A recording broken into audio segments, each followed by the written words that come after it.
Hi, I'm Charlotte D'Amboise, and I'm right now about to open in the show Parade, which is at the Mark Taper. And my child will be watching me, giving me faith in a future that's golden and new. My dance training was my in. Because of dance, I got to be where I am. That was definitely where I saw my talent and where I went, whoa, this is where I can get in. In this piece, as far as creating a character, I play two very different characters. And I only dance in one little section, so it's really not a dance piece for me. And these two characters aren't really, I don't create it out of dance. But I definitely create out of physical. I sort of start to find the walk, and I think that's the part of it. And the stance, the way she carries herself. And you have to be present with these characters, you know, as soon as you just walk on stage and without the dialogue. You have to see who they are without the dialogue. When I'm doing it, I think you know, definitely the high society woman, the way she holds herself and holds her body and carries herself. And Mrs. Phagan, I have a lot, she messes with her clothing a lot, she fiddles with her hair. She's a little bit more fiddly.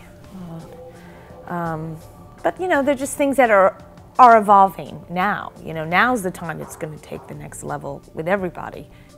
If I myself believe what I'm saying, then I know it's right, or it's there. I have to believe it.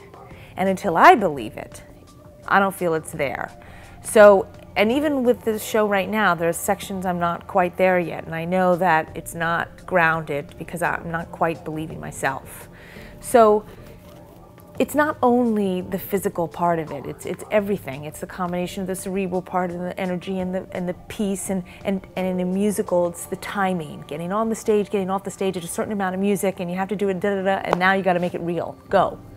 You know, and it takes a while of living with these people. May I have another dance, ma'am? No, sir, you may not. I audition for everything. I mean, once in a blue moon, I'll get a call, and they'll say, you know, would you be interested in this? But I audition for everything.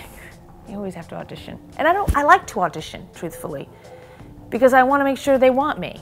I don't want to come in and it not be a right fit. I want them to, you know, see what they're getting.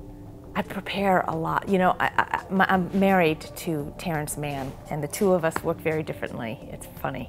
I get free when I go to an audition when I know the material really well. Then I can be free.